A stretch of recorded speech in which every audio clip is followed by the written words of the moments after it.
Order order news laundry के podcast reporters without orders में आपका स्वागत है।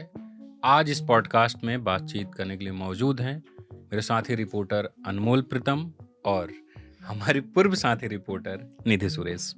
आप दोनों का स्वागत है। Thank you Vasant. Thank you Vasant ji. आप सब लगातार देख ही रहे होंगे कि भारत और पाकिस्तान के बीच जो हाल ही में इसी महीने की शुरुआत में संघर्ष हुआ, उसको लेकर निधि और अनमोल दोनों ग्राउंड पर थे और वहाँ से आपके लिए रिपोर्ट ला रहे थे।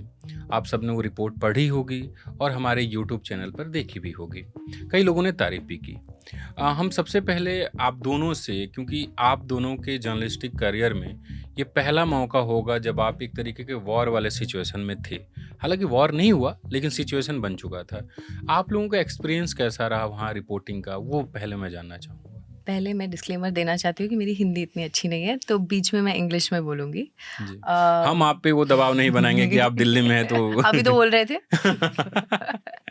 नहीं, तो मेरा एक्सपीरियंस, मैं पहले कश्मीर में रिपोर्ट कर रही थी 1 साल, आई थिंक 2019 में, जब मिलिटेंसी का काफ़ी पीक था बुरहान वानी इंसिडेंट के बाद।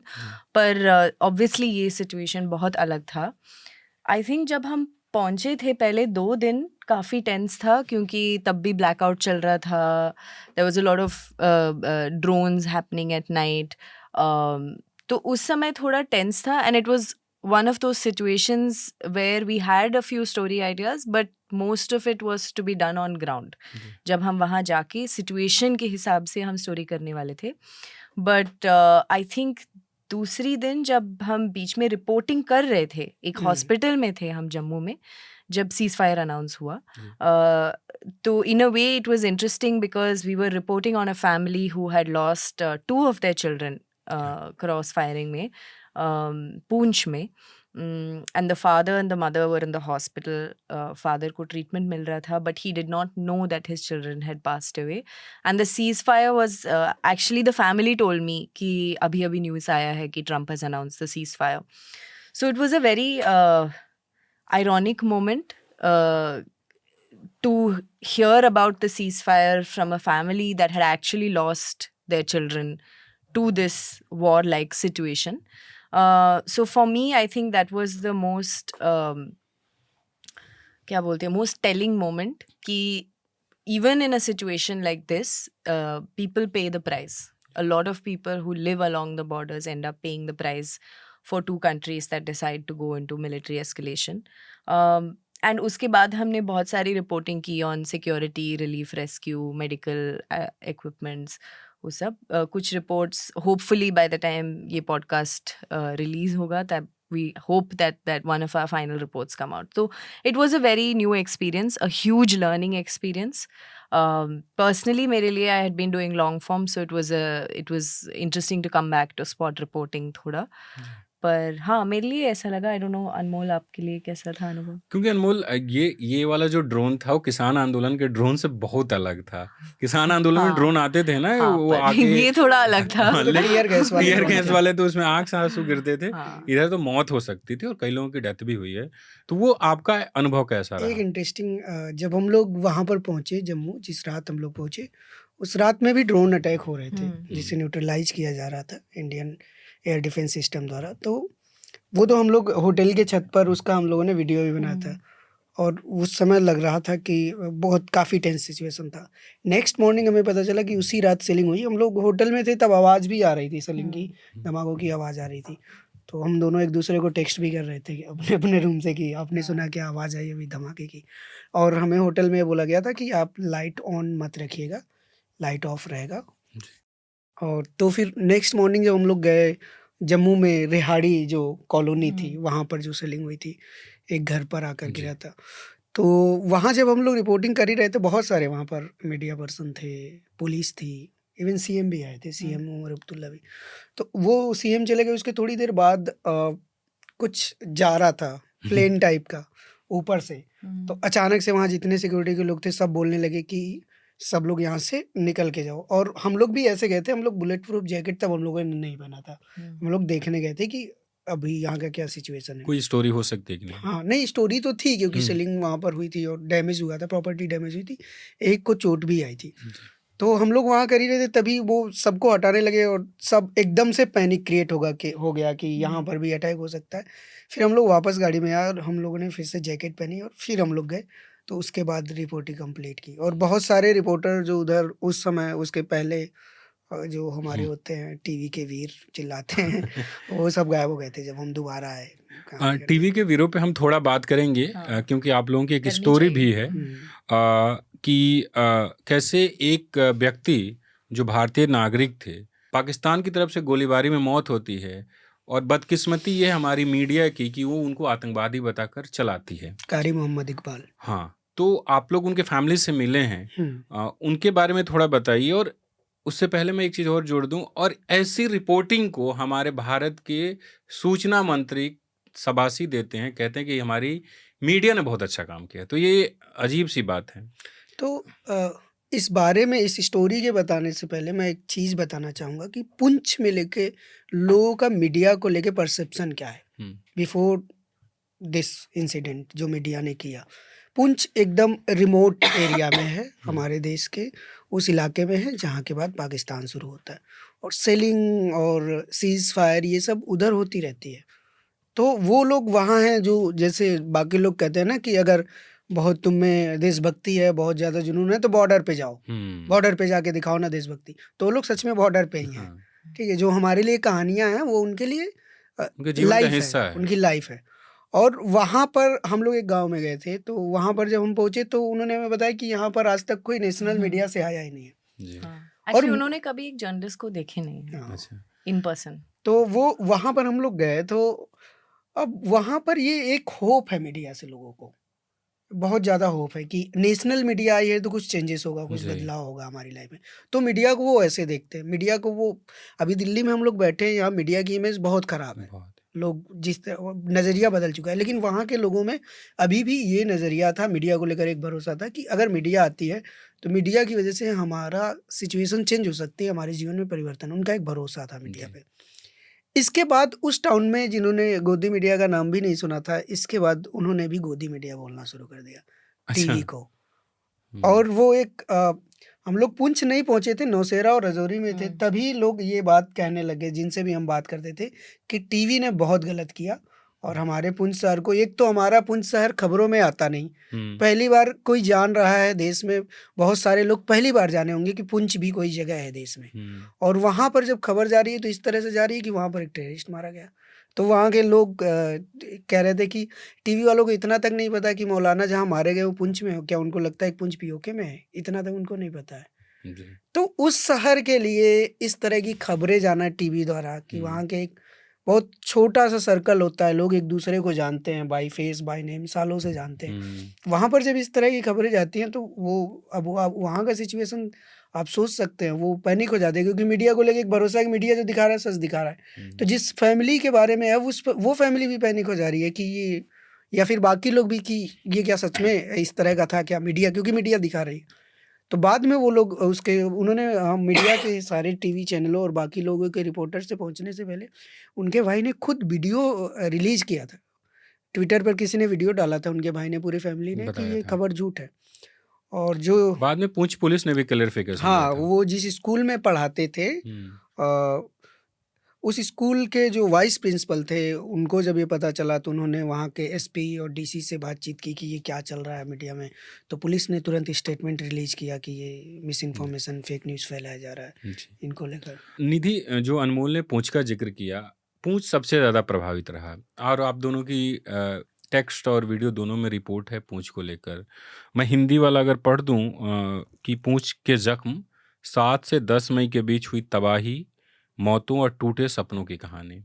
तो आप लोग जब पूंछ में थे, पूंछ कैसा है और वहाँ के लोग किस तरीके से इस पूरे इंसिडेंट में पिस रहे थे दोनों देशों के बीच में, वो थोड़ा आपका अनुभव और लोगों की कहानी बताएं। हाँ, आई थिंक पूंछ, जैसे अनमोल ने कहा, बिल्कुल मतलब बॉर्डर रीजन पे है। अब पूंछ सिटी में, जहाँ हमने, आई थिंक जो स्टोरी आप बता रहे थे पूंछ सिटी का स्टोरी है, वहाँ पे एक्चुअली मैक्सिमम डेथ्स हुई है। ओवरऑल डेथ टोल इस पूरे कॉन्फ्लिक्ट में आई थिंक 16 है या 17 है, सिविलियंस का 16 है। हाँ, 16 है, जिसमें से 13 डेथ्स पूंछ से ही है। नाउ द सरप्राइजिंग थिंग मेरे लिए था कि कोई भी ऑफिशियल हमें नाम्स की लिस्ट नहीं दे रहे थे जिन जिन की मौत हुई है। और हमने जो कैलकुलेट किया इतने सारे लोगों से बात करके, मेडिकल ऑफिशियल से बात करके, डिस्ट्रिक्ट एडमिनिस्ट्रेशन जो हमारे साथ अनऑफिशियली बात किया है, उन्होंने कहा इन 13 डेथ्स में 4 बच्चे हैं और औरतें भी है और आदमी भी है, पर पता नहीं क्यों एडमिनिस्ट्रेशन बिल्कुल नाम्स ओपनली नहीं बता रहे थे। और ये भी था कि despite being in Poonch, city में कोई भी बंकर नहीं है। अच्छा। People have built basements for their own safety. हो सकता है कि administration did not mark this as a vulnerable area for the construction of bunkers. तो ये पूंछ सिटी की हालत है। और इन्होंने ये भी कहा कि शेलिंग के पहले मॉक ड्रिल्स हुए हैं। जैसे हमने दिल्ली में देखा, जम्मू में देखा, बड़े बड़े शहरों में भी मॉक ड्रिल्स हुए हैं। पर जब शेलिंग शुरू हुआ कोई सायरन नहीं था, कोई वार्निंग नहीं था, कुछ नहीं था। ये उनके सीएम ने भी कहा है, उमर अब्दुल्ला ने भी कहा है कि मॉक ड्रिल्स हुए पर जब शेलिंग शुरू हुआ किसी को कुछ खबर नहीं था। जी। और उसके बाद जब हम लोगों से बात कर रहे थे वो ये पूछ रहे थे कि जब इंसिडेंट शेलिंग के बाद जब जर्नलिस्ट आ सकते थे तो एडमिनिस्ट्रेशन क्यों नहीं आए जी। रेस्क्यू सर्च ऑपरेशन के लिए? एम्बुलेंसेस नहीं थे, they had not kept ambulances ready, although hospital officials ने कहा कि 200 beds they had kept ready and वहाँ पे 15 या 14 और 15 वेंटिलेटर्स थे। पर एक मौत जो हुई है इसीलिए हुआ है क्योंकि वेंटिलेटर ठीक से चल नहीं रहा था एक फैमिली का। तो there were a lot of feeling of being abandoned, isolated. And one question that was repeatedly asked of us was, Pahalgam में जो 26 deaths हुई, सिर्फ because of the Pahalgam attack, Operation Sindoor was conducted. And India has lost another 16 lives. Nobody on ground said that Operation Sindoor should not have happened. Everybody agreed that India needed to retaliate. But problem ये था कि why were the victims who died in the cross-border shelling not treated in the same seriousness and with the same dignity and respect that victims in Pahalgam received from the central government? क्योंकि till I think day before yesterday जब हम report कर रहे थे, central government had still not announced an official compensation, even though under the scheme everybody is entitled to at least 5 lakh compensation if you lose your life in cross-border shelling. So people of Poonch basically felt extremely isolated and abandoned in this whole issue, and they felt like ceasefire के बाद जब the entire nation was celebrating this, they were completely forgotten. Yeah.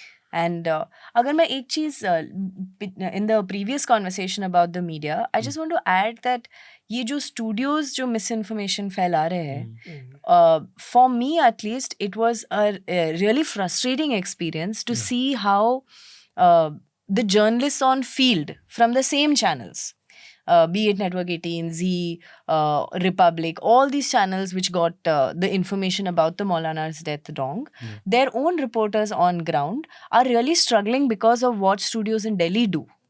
Because वो बोल रहे थे कि आज तक कभी भी पूंछ में communal issue नहीं हुआ है.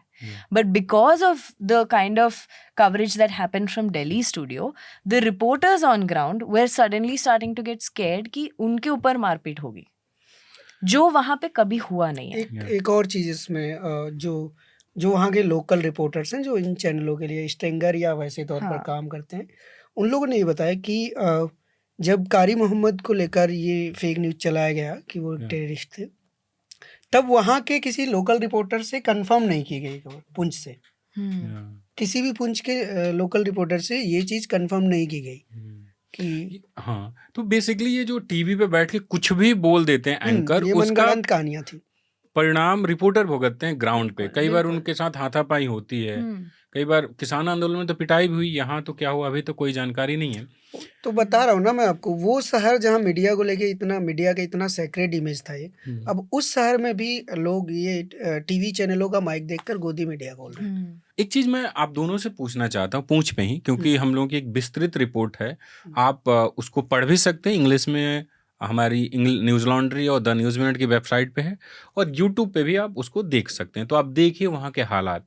मैं आप लोगों से एक सवाल उसी से रिलेटेड पूछना चाहता हूँ कि वो एकदम बॉर्डर के पास का है।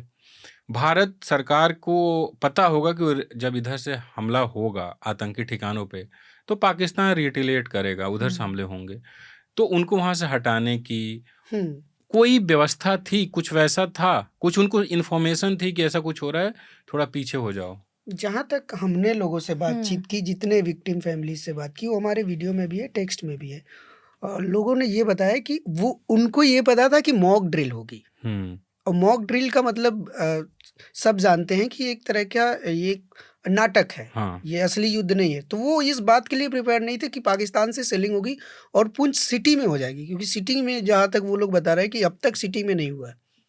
ठीक है, तो सिटी में कभी सेलिंग नहीं हुई थी, तो लोग प्रिपेयर नहीं थे इस चीज़ के लिए। और उन्होंने कहा कि सरकार की तरफ से हमें अलर्ट नहीं किया गया कि पाकिस्तान की तरफ से इस तरह का कुछ हो सकता है, आप लोग सावधान रहो। इवैक्यूएट करना तो दूर की बात है, उन्हें बताया तक नहीं गया कि आप सावधान रहना। और जितनी डेथ हुई है, मोस्ट इसमें जितनी डेथ हुई है, ये सारे वो लोग हैं, जब सेलिंग शुरू हो गई तो या तो ये लोग कहीं जा रहे थे भाग के, या फिर अपने परिवार को बचा रहे थे, या कुछ कर रहे थे। ये उस तरह की सारी मौतें हैं जी। जितनी मौतें हैं। एक बस छोटा सा कहानी बताऊंगा मैं। अकरम, उनकी करीब 40 साल उम्र थी। वहाँ पर एक सूखा कट्टा जगह है पुंछ में ही, उस जगह पर। तो वो क्या हुआ कि सेलिंग जब स्टार्ट हुई सुबह, तो सब लोग अपने अपने घरों में छुप रहे थे, तो वो भी अपने बच्चों को छुपा रहे थे। तो उनके बच्चे बाहर वॉशरूम के लिए गए थे, तो उनको अंदर लाकर वो फाइनली जाके गेट बाहर का बंद करने वाले थे। वो थी, उनके पीछे उनकी बड़ी बेटी थी, और सबसे पीछे उनकी वाइफ खड़ी थी। वो गेट बंद करने जा रहे थे, वहीं पे खड़े थे, तभी आकर एक गोला गिरा उनके घर के सामने, और स्पॉट पे ही वो से दरवाजे के पीछे हुए और गिर गए। 5 मिनट तक एकदम धुआं हो गया। उनकी पत्नी ने अपनी बेटी से कहा कि जाके देखो। उन्होंने आके देखा तो डेथ हो चुकी थी। और उनकी जो बेटी थी वो भी गंभीर रूप से घायल हुई, उसके यहाँ पर चोट लग गई, सर पे चोट लगी, ये वाला हिस्सा पूरा झुलस गया उनका फेस का। और वो जो बड़ी बेटी थी आफरीन, उसकी अभी 20 दिन पहले इंगेजमेंट हुई थी, और अगले कुछ महीनों में शादी करने वाले थे। और अकरम और उनकी वाइफ, जिस सुबह ये सीलिंग हुई, रात को ये लोग लड़के वालों के घर गए थे। वहाँ इन लोगों ने शादी वादी की, आगे की क्या प्लानिंग है उन सब पे प्रक्रिया। बात करके आए थे। और उस रात भी ये पूरा प्लानिंग कर रहे थे कि क्या करना है, कैसे करना है, आगे क्या करना है। और फिर उनकी डेथ हो जाती है। और वो जिस लड़की की शादी थी उसको भी चोट आती है, और उसका ये वाला पार्ट हिस्सा पूरा झुलस जाता है। ये ऐसे होता है, क्यों होता है? क्योंकि वो लोग अवेयर नहीं थे। शायद वो अवेयर होते तो शायद ये ना होता। निधि, आप? आई थिंक सिटी का ये हालत था, गांव का थोड़ा सा अलग था, बिकॉज आई थिंक गांव में एडमिनिस्ट्रेशन ने ट्राई किए थे कि इवैक्यूएट करने के लिए, जैसे जम्मू में रिलीफ कैंप्स एस्टैब्लिश किए थे। तो आई थिंक 13 रिलीफ कैंप सिर्फ जम्मू में थे। पर प्रॉब्लम ये है कि इतने गांव तो बहुत बड़े हैं पहले वहाँ पे, तो 800 हाउसेस 900 हाउसेस है एक पंचायत के अंदर। तो एक पंचायत के लिए उन्होंने 1-2 बस भेजे हैं, तो कितने ही लोग आएंगे, इवैक्यूएट करेंगे, ये एक प्रॉब्लम था। दूसरा ये प्रॉब्लम था कि शेलिंग ज़्यादातर सिटी में हुआ है, पर गांव में भी हुआ है। और गांव में ये प्रॉब्लम है कि गांव में बंकर्स है, पर ज़्यादा नहीं है, और जो है वो मेंटेनेंस की वजह से चल नहीं रहा है ठीक से। गांव में हॉस्पिटल्स ठीक नहीं है, तो लोगों को कोई आइडिया नहीं था कि कब बंकर में बैठना है, कब नहीं बैठना है, कहाँ भाग के कैसे जाना है बंकर तक। क्योंकि शेलिंग जब शुरू होता है, अगर बंकर 2 रोड के आगे है तो घर से वहाँ तक भाग भी नहीं सकते। बिल्कुल। तो वो भी एक प्रॉब्लम था जी। कि वो घर के बाहर नहीं जा पाए। और ऐसे भी कुछ घर थे जो जहाँ से लोग भाग के गए थे जब ये कॉन्फ्लिक्ट शुरू होने वाला था, और जब सीज फायर अनाउंस हुआ वो वापस आ गए। पर पहली जो रात है उस समय सीज फायर वायलेशंस हुआ था। जी। तो सीज फायर के बाद जो घर में वापस आए, उसके बाद शेलिंग हुआ है घर पे। अच्छा। तो गांव का हालात थोड़ा अलग था सिटी का। ये नौशेरा के उस ये family की नौशेरा story में, है। मंधार में भी हुआ मंदार है। में। अनमोल, जब हम आपसे बात कर रहे थे रिकॉर्डिंग से पहले, तो आप बता रहे थे एक महिला की वीडियो दिखा के कि इनको 3 गोली लगी थी, 3 छर्रे। छर्रे, हाँ। जो छर्रे, और एक छर्रा अभी भी उनके सीने में फंसा हुआ है। उनकी कहानी, उनके परिवार की कहानी आप बताइए, और स्टोरी क्या है वो थोड़ा बताइए। ये इनका नाम रेशम जान है। ये लोग भी मेहनत मजदूरी करते हैं, इनके हस्बैंड। तो अकरम के बगल में ही इनका भी घर था, सेम सेल था वो। तो उस दिन क्या था कि ऐसे हर कोई, क्योंकि सिटी में घर है, तो सिटी में जो घर होते हैं गली के किनारे, एक एक सामने वाला कमरा लोग दुकान की तरह बनाते हैं, एक शटर रखते हैं। सब मोस्टली ऐसे गलियों के बाहर के घर ऐसे हैं कि एक कमरा ऐसे दुकान की तरह शटर है। तो शटर के अंदर की तरफ कमरे में वो बच्चों के कपड़े सही कर रही थी, कुछ कर रही थी रेशम जान। तो जब सेलिंग हुई तो वो वहीं पर थी शटर के अंदर। तो जो उससे सेल से निकले छर्रे तो वो उनके भी घरों में भी गए और उनके 3 जगह पर हिट किया बॉडी में, ठीक है। एक पीछे कमर के पास, एक इधर से और एक इधर से। तो उनको पहले ले गए वहाँ डिस्ट्रिक्ट हॉस्पिटल में, फिर वहाँ से रेफ़र हुए सुरनकोट गए, फिर सुरनकोट से ये लोग रजौरी आए। तो उनकी जान तो बच गई है, पर एक छर्रा अभी भी उनके चेस्ट के पास राइट साइड में अभी भी वो मौजूद है। डॉक्टर्स ने बताया कि ये बहुत सेंसिटिव जगह पे है, इसलिए अभी इसको नहीं निकाला जा सकता है। इन फ्यूचर इसको निकाला जा सकता है, पर वो लीवर के बहुत करीब है। तो लीवर के बहुत करीब है, तो इस बात का जिसको लेकर वो लोग काफ़ी मतलब एक चिंता तो होती है। अभी बच्चे छोटे-छोटे हैं और तो वो अभी जब से उनको वो छर्रे लगे हैं वो लेट नहीं पा रही हैं, वो बैठे रहती हैं, क्योंकि वो जैसे ही लेटती हैं तो पेन शुरू हो जाता है। तो एक्स-रे भी दिखाया उन्होंने हम लोग और बहुत गरीब हैं। वो कह रहे हैं कि अभी तो इलाज हो गया, लेकिन फ्यूचर में अगर ये ऑपरेशन का चार्ज बहुत ज़्यादा होता है तो हम कैसे पे करेंगे, और ऑपरेशन की भी गारंटी नहीं कि ये ऑपरेशन सक्सेसफुल होगा कि नहीं। तो बड़ी हैरानी की बात है ना कि आज लगभग 10-12 दिन हो गए। सीज फायर भी 10 तारीख को हुआ था, अगर मुझे ठीक से याद है। आज है 22 तारीख, 21-22 तारीख। अभी तक सरकार ने कोई मुआवजा, कोई घोषणा नहीं की है। हैरानी की बात है। तो जेएनके गवर्नमेंट ने अनाउंस किया है 10 लाख का मुआवजा। उमर अब्दुल्ला ने अनाउंस किया जिन जिन घर में मौत हुई है। प्रॉपर्टी लॉस और डैमेज का असेसमेंट वो डिस्ट्रिक्ट ऑफिशियल्स कर रहे थे। एक स्पेशल डेलीगेशन यहाँ से भी गए हैं करने के लिए, पर उसका कोई अनाउंसमेंट नहीं है अभी तक। सेंट्रल गवर्नमेंट से अभी तक मुझे जहाँ पता है कोई अनाउंसमेंट नहीं हुई है कॉम्पनसेशन की। निधि, मैं एक सवाल आपसे जानना चाहता हूँ। जब इधर विक्रम मिस्री ने सीज फायर की घोषणा की, उसके बाद एक तरीके से जो राइट विंग तबका है, जो युद्ध की कामना कर रहा था, उन्होंने विक्रम मिस्री को टारगेट करना शुरू किया, उनकी फैमिली को। और ये सिचुएशन हो गया कि एक भारत के टॉप अधिकारी को अपना ट्विटर हैंडल प्रोटेक्ट करना पड़ा। आप लोगों की एक स्टोरी है जिसमें जो थंबनेल है जो यूट्यूब के, उसमें वो व्यक्ति सरदार जी कह रहे हैं कि रील देखकर वॉर नहीं होता। तो इधर के लोग जो थे वो कामना कर रहे थे कि युद्ध हो। वहाँ के जो लोग थे वो जब सीज फायर हुआ उसके बाद या युद्ध को लेकर उनके मन में क्या चल रहा था, वो अगर आप थोड़ा, जिनसे आपने बात की, जिन्होंने अपनों को खोया है, वो क्या चाह रहे थे युद्ध या भारत के हमले को लेकर? I don't think we met anybody who said war is a solution. बहुत थकावट थी लोगों में और लोग बोल रहे थे कि अगर जंग कर रहे हो आप तो पूरी तरह से करके एक find a solution, because they were very tired of living in this situation. Cross border shelling होती रहती है, ceasefire violations have been happening for a long time. तो they were feeling very tired कि war is not a solution, but अगर अब हो रहा है please make sure that you find one solution, ताकि ये like this can't keep happening. How many lives to lose in the name of collateral damage, है ना? तो I think there was a lot of exhaustion among people. And when the ceasefire was announced also, ऐसा नहीं था कि बहुत celebration हो रहा था वहाँ पे. People were very, very suspicious and cautious of the ceasefire, and rightly so, क्योंकि हमने उस रात देखा कि ceasefire violations हुए थे. तो वहाँ पे that's what we felt, that it was very easy to talk about war from when it's very far away. And they all said that all these people who are sitting in Delhi, sitting in Bombay, sitting in their studio talking about war, why don't you come and live here एक बार?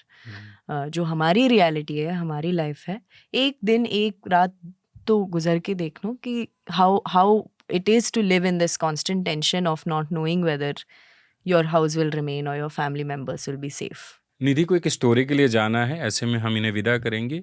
आपका recommendation क्या है इस जो भी आप चाहें कि हमारे दर्शक देखें, पढ़ें?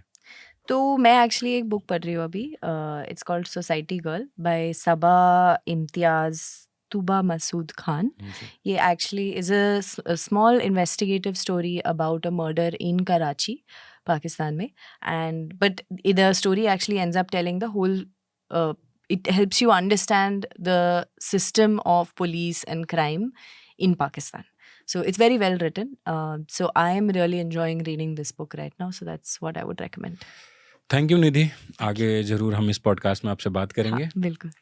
अनमोल, मैं आपसे और कुछ जानना चाहता हूँ। जो वहाँ के जो निधि और आप बता रहे थे रिलीफ कैंप बने थे, क्या आप किसी रिलीफ कैंप में गए? वहाँ का सिचुएशन क्या था? अगर आप थोड़ा साझा करें। हाँ, हम लोग 2 रिलीफ़ कैंप हम लोगों ने विज़िट किया था, हमारी स्टोरी भी आई थी।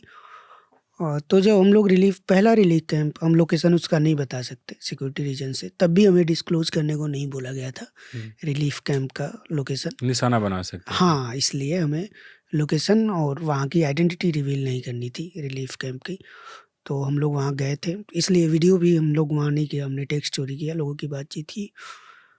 तो एक जो पहले वाले पे हम गए थे, वहाँ अखनूर से लोग आए थे। अखनूर एक जगह है जम्मू में, जो हुँ। बॉर्डर के पास पड़ता है, वहाँ से उनको लाया गया था। तो अब वहाँ पर वो सारे किसान थे और हुँ। उनमें 2 तरह के लोग थे, एक किसान थे और एक खेतिहर मज़दूर थे, अच्छा, जो प्रवासी बिहार थे? से प्रवासी मज़दूर थे, जो हुँ। खेतों में काम करते थे जी, जी। और ये बिहार से गए थे, सीमांचल क्षेत्र के थे, अच्छा, अररिया और अररिया, किशनगंज। अररिया, किशनगंज की तरफ से ये हुँ। लोग थे वहाँ पर। तो उन लोगों से जब हमने बात की, तो जब हम गए वहाँ पर तो देखा कि वहाँ पर एक तरह की लड़ाई चल रही थी हुँ। लोगों के बीच। दोपहर का टाइम था, लंच का टाइम था। तो जब हमने पता किया तो वहाँ पर जो ऑफ़िशियल्स थे उन्होंने बोला कि खाने को लेकर झगड़ा हो रहा है, क्योंकि खाना लोगों को कम पड़ रहा है। कम पड़ रहा है। हुँ। तो फिर हमने बाकी लोगों से, वहाँ पर जो लेबर थे उन लोगों से बातचीत की, तो एक बात समझ में आई कि उनमें से बहुत सारे लोग थे जो बिहार आना चाहते थे अपने घर। जी, इस त्रासदी में भी वो वहाँ रुकना नहीं चाह रहे थे, डर वो के आना मारे। चाह रहे थे डर के मारे। हुँ। लेकिन वो आ नहीं पा रहे थे, क्योंकि जिन खेतों में उन्होंने मज़दूरी की है, वहाँ से उनकी पेमेंट नहीं मिली है, तो अभी उनके पास पैसा भी नहीं है कि वो ट्रेन करके जा सकें। जी। तो 2-2 3-3 महीने की मज़दूरी उन लोगों की बाकी थी, और ऐसा वहाँ होता भी है कि मज़दूरी रोक के रखते हैं, सो दैट लेबर भाग ना जाए, मज़दूर भाग ना जाए। कई बार एक्स्ट्रा ले भी लेते हैं पहले, हुँ। एडवांस भी दे देते हैं 3-4 महीने काम करो। तो लेकिन वहाँ ऐसा नहीं था, वो जी, जितने लोगों से हमने मिला, हमारी रिपोर्ट में है, जितने लोगों से हमने बात किया है, जी। उन सब ने हमें लगभग सेम कहानी बताई कि पैसे नहीं हैं और वो जा नहीं सकते, क्योंकि उनके जो मालिक है उसने पैसे रोक रखे हैं। जी। तो ये थी सिचुएशन रिलीफ कैंप की। अनमोल, आपने एक फैमिली से बात की है हुँ, जिनके 2 बच्चों की डेथ हुई थी। हुँ, दोनों बिल्कुल छोटे-छोटे बच्चे हैं हुँ, और ये तस्वीरें काफ़ी, जो बच्चों की डेथ की तस्वीर काफ़ी वायरल भी हुई थी सोशल मीडिया पे। उस परिवार की कहानी बताएँ और उनके पिता को पता चल गया कि उनके बच्चे अब नहीं हैं इस दुनिया में, जो अस्पताल में खुद भर्ती थे? अभी नहीं, अभी नहीं पता? पिता को नहीं पता कि उनके बच्चे नहीं हैं? नहीं, कितने बच्चे हैं उनके? 2 ही थे, दोनों नहीं रहे। दोनों दोनों जुड़वा थे और 5 मिनट के डिफरेंस पे वो पैदा हुए थे। जब पैदा हुए थे तब भी 5 मिनट का डिफरेंस था, जेन और जोया, दोनों टीनेज थे, और जब उनकी डेथ हुई तो भी ये डिफरेंस उनका यही था, 5 मिनट का ही। हुँ। तो वहाँ एक स्कूल है, क्राइस्ट स्कूल, उस स्कूल के पास ही एक सेलिंग हुई थी, 2 सेल पड़े थे एक घर पर, एक नीचे आके एक ऊपर आकर, और उस स्कूल के बगल में जो मकान था, वो जो घर पे सेल गिरा था, उस घर के बगल में एक घर था, जिसमें ये जेन और जोया की फैमिली किराए पर रहती थी, क्योंकि ये जेन और जोया उस स्कूल में पढ़ते थे। अच्छा, उनकी पढ़ाई के लिए माँ-बाप यहाँ रह रहे थे। पढ़ाई के लिए, हाँ, कि स्कूल यहाँ पर अच्छा है, क्योंकि हुँ, सिटी पड़ता है पुंछ, हुँ। सिटी में स्कूल अच्छा पड़ेगा तो यहाँ बच्चे पढ़ेंगे लिखेंगे। तो स्कूल के पास वो लोग रहते थे। तो उस दिन जब सेलिंग स्टार्ट हुई तो ये पूरी फैमिली घर से निकल गई थी और ये लोग जा रहे थे। गाँव, हाँ, जहाँ वो उनका जगह घर है। अपने घर जा रहे थे, ये जगह छोड़कर, किराए का घर छोड़कर। लेकिन तभी वो सेल गिरा और उसमें उनके फादर भी ज़ख्मी हो गए बुरी तरह, उनके मदर को भी चोटें आईं, जो उनकी मदर भी हॉस्पिटलाइज़्ड थी, और दोनों बच्चों की तो डेथ हो गई थी। और उनके फादर को नहीं पता कि उनके, जब हम लोग मिले थे तब भी उनकी कंडीशन बहुत ख़राब थी, वो बोलने की स्थिति में नहीं थे। और हम लोग उनकी मदर से मिले, मदर इतने शॉक में थी कि करीब 1-2 मिनट हम लोग वहाँ पर थे, और मैं भी था, निधि भी थी। निधि ने पूछा कैसी हैं आप?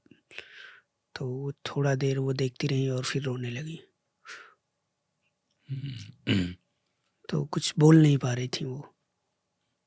और उसी दिन जब उस फैमिली से हम लोग बातचीत कर रहे थे, तभी सीज़ फायर का न्यूज़ फ्लैश हुआ, सबके फ़ोन पे फ्लैश हुआ कि सीज़ फायर हो गया।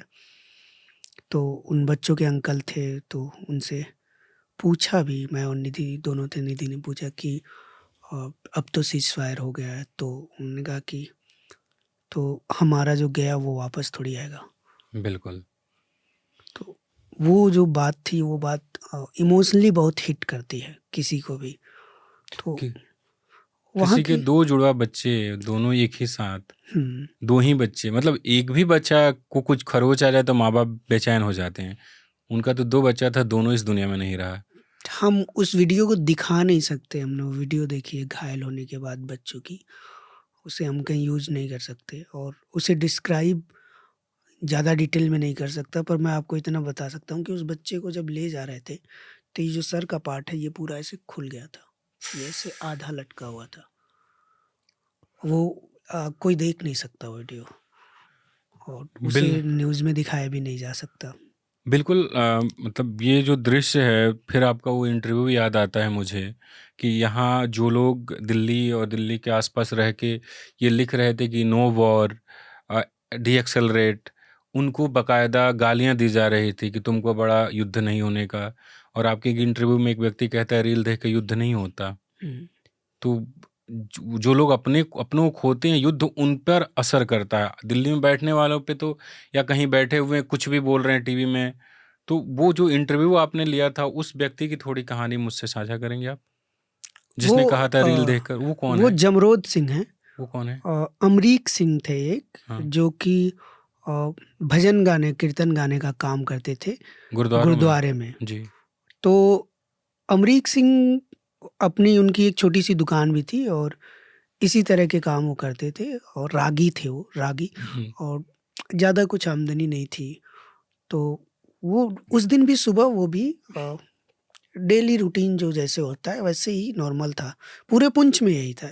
जितने लोगों की डेथ हुई है पुंछ में, वो सारे लोगों की डेथ वही हुई है जो मैंने पहले बताया कि कोई अलर्ट नहीं था कि हुँ, ऐसा कुछ होने वाला है। जी, डेली रूटीन वाली लाइफ सबकी चल रही थी। जी, उस बीच सेलिंग रात से स्टार्ट हुई, तो सुबह सबको पता चला कि ये गोले शहर में गिरे हैं। पहले रात में जिनके मकान पर नहीं गिरा या जिनके आस-पास नहीं गिरा, उनको ये लगा कि सेलिंग है, हो सकती है दूर हो रही हो, क्योंकि उन्होंने ये अनएक्सपेक्टेड था कि शहर में सेलिंग होगी। जी, तो उस दिन भी ऐसा ही था। तो ये आए अ, शहर की तरफ से और इन्होंने कहा कि सेलिंग हो रही है, सभी मतलब सेफ जगह चलो। तो नीचे उनका बेसमेंट था, एक लंबा-चौड़ा बेसमेंट था गुरुद्वारे में। 18-20 फुट का। नहीं, गुरुद्वारा नहीं, घर में। जी, घर पे अपने थे ये। जी, घर पे आए, तो अपने पूरे बच्चे को लेकर ये बेसमेंट में, एक दुकान थी, एक दुकान के नीचे एक बेसमेंट था, वहाँ लेकर गए। और इसमें फ्लोर वाइज़ 3, मतलब फर्स्ट फ्लोर पे उनके बड़े भाई रहते थे, फिर एक और भाई, फिर ये रहते थे। तो बाकी भाइयों को भी बोला कि सब अपनी फैमिली के साथ रहते, सब लोग अंदर चलो। तो अमरीक सिंह अपनी पूरी फैमिली को लेकर बेसमेंट में जा चुके थे। हाँ, तो फिर कुछ शायद साफ-सफाई करनी थी वहाँ पर, क्योंकि वहाँ रहते नहीं थे ये लोग। तो हाँ, ऐसे ये दुकान है, ठीक हाँ, है? दुकान अब कैसे अंदर होता है, अंदर बेसमेंट है, तो हाँ, एक गैलरी टाइप होती है, गैलरी से एक ऐसे छोटा-सा रास्ता था जिससे घुस के आप दुकान से अंदर के रास्ते आप दुकान में आ सकते थे। जी, है ना? ये बाहर से दुकान है एक। तो वो दुकान में आए थे कुछ झाड़ू-वाड़ू लेने। वो झाड़ू निकाल ही रहे थे, तभी वो सेल गिरा उनकी दुकान के सामने रोड पर, खालसा चौक बोलते हैं उस जगह को, वहाँ पर। और वो सेल फिर वही जैसे इनको चोट लगी, रेशमा। रेशमा जान की हम बात कर रहे थे, वैसे ही वो सेल उनके भी दुकान के शटर से अंदर गया और उनके बॉडी में गया शटर और के अंदर, मतलब इतना पावरफुल है कि शटर लोहे का ही होगा, हाँ। उसके अंदर से? हाँ, शटर तो तोड़ दे, शटर से ज़्यादा मोटी-मोटी 2-2 लेयर की जो ग्रिल सीट होती है, उसको भी तोड़ के अंदर गए और लोग घायल हुए हैं। जी। पूरी दीवार टूट गई है कंक्रीट की, 10 इंच 12 इंच की। तो वो वहाँ उनको वहाँ चोट लग गई, पूरे बॉडी में उनके घुस गया। और ठीक उसी मोमेंट पे उनके जो बड़े भाई थे, जो उस वक़्त घर के बालकनी में खड़े थे फर्स्ट फ्लोर पे, दूसरी तरफ ये रोड है, यहाँ मान लीजिए गिरा है सेल, इस तरफ बालकनी है, ये इस तरफ खड़े थे। वहाँ वो खड़े थे और सामने वाले घर में थे रंजीत सिंह। रंजीत सिंह एक कॉल पे बात करने बाहर आए हुए थे सेम टाइम पे, हुँ, और वो बात कर रहे थे और वो यहाँ खड़े होकर ये इनके जो बड़े। अमरीक सिंह के बड़े भाई से बात कर रहे थे हुँ, कि कहाँ-कहाँ हो रही सेलिंग। ठीक उसी मोमेंट की बात है ये। अंदर अमरीक की डेथ हो गई उससे लगने से सेल। जो बाहर खड़े थे रंजीत सिंह, इनकी डेथ हो गई वो सेल गिरने से। और जो अमरीक सिंह के बड़े भाई जो खड़े थे ऊपर बालकनी में, उनका भी ये पूरा हिस्सा हाथ में चोट लग गई उस सेल से। ये सब बस पल भर में पल हुआ, भर कुछ ही समय में। कुछ ही समय में हुआ। जी।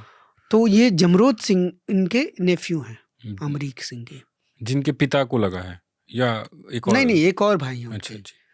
वो तो वो एक क्योंकि टीवी पे चल रहा था वॉर झेल तो वो लोग रहे थे ना जी जी। इसका, तो वो एक गुस्सा था उनका, एक वो बताने का तरीका था कि आके यहाँ देखो वॉर क्या होती है, जी। कि आप बस अपने घर का दरवाजा बंद करने गए हो और वहीं आपकी वही मौत हो बात जा है। रही है, आप अपने घर को छुपा रहे हो, आपकी मौत हो जा रही है लोगों को। आप अनमोल की ये तमाम रिपोर्ट जिस पर ये बात कर रहे हैं, हमारी वेबसाइट पर आप पढ़ सकते हैं और हमारी यूट्यूब पर देख सकते हैं। आप ज़रूर देखिए। और अनमोल, आपसे बात करते करते मुझे एक शायर हैं, शाहिर लुधियानवी, उनकी कविता याद आई। क्योंकि शाहिर लुधियानवी का जीवन का कुछ हिस्सा पाकिस्तान में भी गुजरा है, कुछ हिस्सा हिंदुस्तान में। और उन्होंने एक लिखा था, और जब वॉर चल रहा था, संघर्ष चल रहा था, उस बीच वो चर्चा में रहा। जंग तो खुद ही एक मसला है, जंग क्या मसलों का हल देगी, आग और खून आज बख्शेगी, भूख और एहतिराज कल देगी, इसलिए ए शरीफ इंसानों, जंग टलती रहे तो बेहतर है। जंग में वो लोग ज़्यादा झेलते हैं जो उसके बीच में होते हैं, हमारे और दूसरे मुल्कों के सैनिक जो शहीद होते हैं। इस बीच कई सैनिक शहीद हुए हैं, भारत के भी, बिहार के छपरा से, सिवान के अलग अलग जगहों के सैनिक शहीद हुए हैं। उनका परिवार जीवन भर उनकी यादों में रहेगा। जो लोग कामना कर रहे थे युद्ध की, तो क्यों ना ऐसा हो। मतलब ये एक आइडल सिचुएशन है पाकिस्तान, जिस पे लगातार आरोप लगते हैं आतंकवादी संगठनों को, आतंकवादियों को समर्थन देने के, वो भी शांति से रहें, ऐसे तत्वों से दूर रहें, डेवलपमेंट हो और भारत भी आगे बढ़े, यही हमारी कामना है। और जिस तरीके की रिपोर्ट अनमोल ने की या निधि ने की, वो ज़रूरी थी उस वक्त की, क्योंकि सोशल मीडिया पर और टीवी मीडिया पर, हम थोड़ा मीडिया का भी बात कर लेते हैं अनमोल। जिस तरीके से वॉर दिखाया जा रहा था, मुझे याद है 7 तारीख की रात को भारत ने 6 और 7 के दरमियानी रात हमला किया था। 7 की रात को मैं प्रधानमंत्री आवास के बाहर था, वहाँ मीडिया का पूरा जमावड़ा था। हम लोग खड़े थे, बात कर रहे थे। एक व्यक्ति आता है, एक जर्नलिस्ट थी, अरे पाकिस्तान के जो सेनाध्यक्ष है उनको हटा दिया गया, उसको अरेस्ट कर लिया गया, नई तस्वीर आ गई। यार ऐसी तो कोई खबर आ नहीं रही है। मतलब वो अपने मन से कहानियां बना रहे थे। आपने टीवी मीडिया के इस करतूत को किस रूप में देखा? इस्लामाबाद पे कब्जा, लाहौर पे कब्जा, आप कराची पोर्ट पर हमला। हाँ, टीवी मीडिया के करतूत को आप कैसे देखते हैं? जिस दिन हम लोग यहाँ से निकल रहे थे 8 की शाम को, तो मैं अपने घर पर था और मैं पैकिंग कर रहा था। वैसे तो मैं बहुत लाइटली पैकिंग करता हूँ कहीं जाता हूँ तो, पर उस दिन मैं सारे एसेंशियल सारी चीज़ें, क्योंकि सिचुएशन कुछ भी हो सकती है, इस तरह से मैं प्रिपरेशन कर रहा था। तो मेरा भाई दूसरे कमरे में टीवी चलाकर न्यूज़ देख रहा था, उसमें न्यूज़ ही चल रही थी। तो मैं उधर पैकिंग कर ही रहा था, तो टीवी पे ऐसे सायरन की आवाज़ बज रही बहुत ज़ोर-ज़ोर से।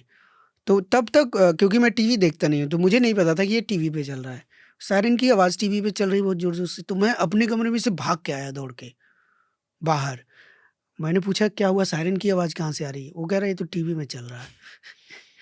तो वो एक क्योंकि मैं वहाँ जा रहा था, तो उससे पहले जिस तरह का हम लोग रिसर्च और बाकी चीज़ें कर रहे थे, तो दिमाग में एक सिचुएशन थी कि किस तरह की सिचुएशन वहाँ पर होगी। और जब सायरन यहाँ पर मैंने सुना, ऑलरेडी वो माइंड में चल रहा था, तो मुझे लगा कि यहाँ भी एयर सायरन बज रहा है दिल्ली में, ठीक है?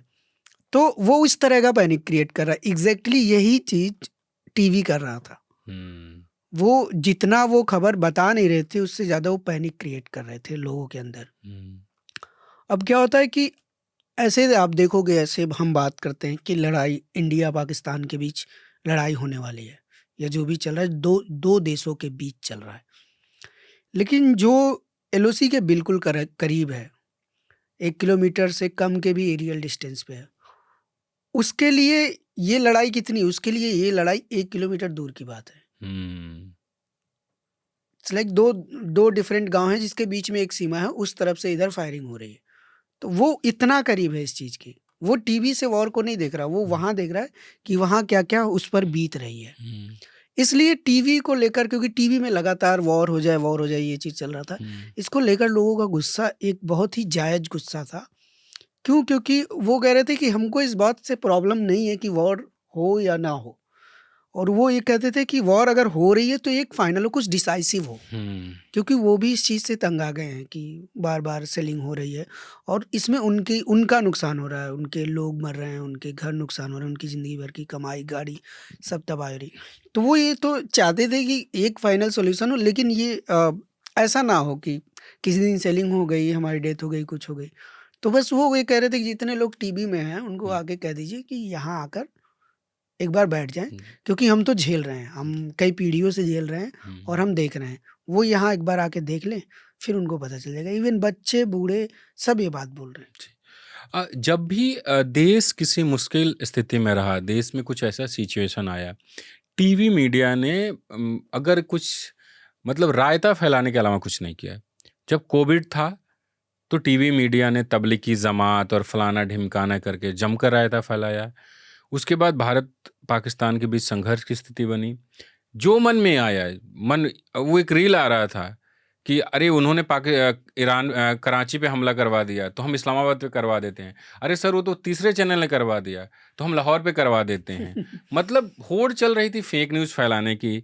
और अफसोस की बात है कि भारत के सूचना मंत्री ने इस काम की, जो भारतीय मीडिया ने किया, उसकी तारीफ की है। भारतीय मीडिया ने जो काम किया वो तारीफ के लायक तो बिल्कुल भी नहीं है। और भारतीय टेलीविजन मीडिया को खासकर समय निकालकर थोड़ा अपने गिरेबान में झांकना चाहिए कि वो आखिर कर क्या रहे हैं। एक बात बताइए, जब इतना सेंसिटिव सिचुएशन है, जहाँ पर आपके देश वॉर लाइक सिचुएशन है, जहाँ पर आपका देश बहुत मैटर करता है, आपके देश का एक-एक पर्सन, एक-एक इंडिविजुअल मैटर करता है। ऐसे में आप इतने इर्रिस्पॉन्सिबल कैसे हो सकते हैं, इतने इनसेंसिटिव कैसे हो सकते हैं कि आप अपने ही देश के एक सिटीजन को आप टेररिस्ट बताकर न्यूज़ चला रहे हो? और फिर उसके ऊपर आपकी मनमानी इतनी और आपका ईगो इतना है कि आप उसके लिए माफ़ी भी नहीं माँग रहे हो। जी। आप देश को बता भी नहीं रहे हो कि हमसे गलती हो गई, हमने अपने ही देश के एक आम नागरिक को, जो कि एक टीचर था, पढ़ाता था, उसको हमने टेररिस्ट बता दिया। जी। आप फिर देश को एजुकेट भी नहीं कर रहे हो। पहले आपने मिस इन्फॉर्मेशन दी कि ये टेररिस्ट मारा गया, आपके ही देश के नागरिक को। फिर आप उसको लेकर माफ़ी भी नहीं माँग रहे हो। आप बता भी नहीं रहे हो कि हमने गलत खबर फैलाई। इसके अलावा जब हमने कारी मोहम्मद इकबाल के भाई से पूछा कि आपको क्या लगता है कि मीडिया ने ऐसा क्यों किया होगा? तो उन्होंने कहा कि दाढ़ी और टोपी देखकर हो सकता है इन्होंने कर दिया हो कि दाढ़ी टोपी लगाया है तो इसको कुछ भी बोल सकते हैं। बिल्कुल। तो इतना गैर जिम्मेदाराना इस समय, जब देश को यूनाइट होने की ज़रूरत थी, पूरे देश को, और देश यूनाइट भी था, उस समय आप इस तरह की खबरें चला रहे हैं और फिर आप माफ़ी भी नहीं मांगते। आप कैसे इतना गैर जिम्मेदाराना हरकत कैसे कर सकता है देश का मीडिया, वो भी आप खुद को नेशनल मीडिया कहते हो। और अगर भारतीय टेलीविज़न मीडिया नहीं समझेगा इस चीज़ को तो इरिलेवेंट हो जाएगा, लोग यकीन करना बंद कर देंगे। लेकिन इस पूरे संघर्ष के बीच बिना किसी ड्रामे के, बिना किसी शोरगुल के, न्यूज़ लॉन्ड्री ने आप तक वो खबरें पहुंचाई जो आम लोगों के जीवन से संबंधित थी। आपने अनमोल को सुना कि 2 जुड़वा बच्चे भारत पाकिस्तान के वॉर के बीच पाकिस्तान की तरफ से हुई सेलिंग में मारे गए। उनके पिता को अब तक नहीं पता कि उनके दोनों बच्चे अब इस दुनिया में नहीं हैं। और भी कई कहानियां हैं जो आपने अनमोल से सुनी। हम इस तरीके की रिपोर्ट सिर्फ आपके सहयोग से कर पाते हैं, क्योंकि आप जानते हैं कि न्यूज़ लॉन्ड्री किसी से विज्ञापन नहीं लेता, इसीलिए हम पर किसी का दबाव नहीं है। हम जनहित की खबरें आप तक पहुंचाते हैं। तो न्यूज़ लॉन्ड्री को अपना समर्थन बनाए रखें ताकि ऐसी खबरें आप तक बिना किसी ड्रामे की पहुंचती रहे। अब हम अपने पॉडकास्ट के आखिरी चरण में हैं। अनमोल, हम आपसे रिकमेंडेशन जानना चाहते हैं कि आपने क्या सुना, क्या पढ़ा। आप तो हालांकि बाहर थे, ग्राउंड पे थे, तो कम ही समय मिलता है, लेकिन क्या पढ़ा, क्या देखा? अगर सच बताऊं तो पिछले 1-1.5 महीने से मैंने कुछ ना नया पढ़ पाया हूँ, ना कुछ नया देख पाया हूँ, क्योंकि मैं ग्राउंड पर था। इसके पहले मैं उत्तराखंड में था 2-3 हफ्ते तक जी। और अभी फिर ये। तो मैं लेकिन एक मूवी मेरे ज़हन में है जो मैं चाहता हूँ हर कोई देखे, क्योंकि अभी वॉर की बात होती है और हम लोग जो वॉर की मूवी देखकर बड़े हुए हैं, बॉर्डर बॉर्डर टाइप की मूवी देख के बड़े हैं। संदेश से हाँ, जहाँ वॉर जैसी चीज़ को बहुत रोमांटिसाइज किया जाता है, हाँ, बहुत ग्लैमराइज किया जाता है वॉर जैसी चीज़ को। हम लोग ऐसी मूवीज़ देखकर बड़े हुए हैं। लेकिन एक मूवी है 1998 की, हॉलीवुड की मूवी है, सेविंग प्राइवेट रियान। अच्छा टॉम हंक्स की है और उसमें मैट डेमन भी हैं। ये सेकेंड वर्ल्ड वॉर के टाइम पे बेस्ड है मूवी। उसमें एक सोल्जर को बचाना होता है जिसके 3 भाई ऑलरेडी वॉर में मर चुके हैं। तो ये जिम्मेदारी होती है कैप्टन की कि उसको नहीं मरने देना, कम से कम उसको इस वॉर में बचाना है, क्योंकि उसके फैमिली को क्या जवाब देंगे ये लोग। बिल्कुल तो उसमें लेकिन ये स्टोरी इतनी है, लेकिन वो फॉलो होती है पूरी वॉर का नतीजा क्या होता है असल में, कैसे एक सोल्जर जो होता है उसको भी डर लगता है जब गोलियां चलती हैं, तो वो भी सोचता है कि मैं जिंदा कैसे बचूं। वो भी अपने परिवार के बारे में सोचता है, चाहे वो इस तरफ का हो चाहे उस तरफ इस का तरफ हो। हाँ।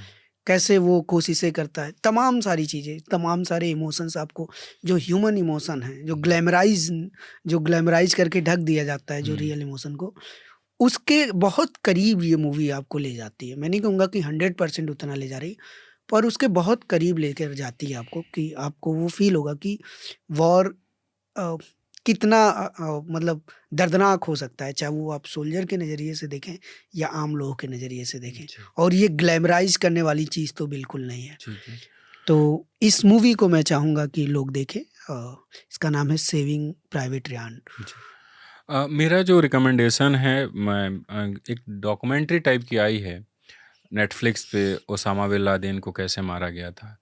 मैं अभी उसको देखना शुरू किया, आधा देख चुका हूँ। हुँ, वो पूरा प्रोसेस बता रहे हैं कि कैसे क्या हुआ था, तो आप उसे देख सकते हैं, नेटफ्लिक्स पे है।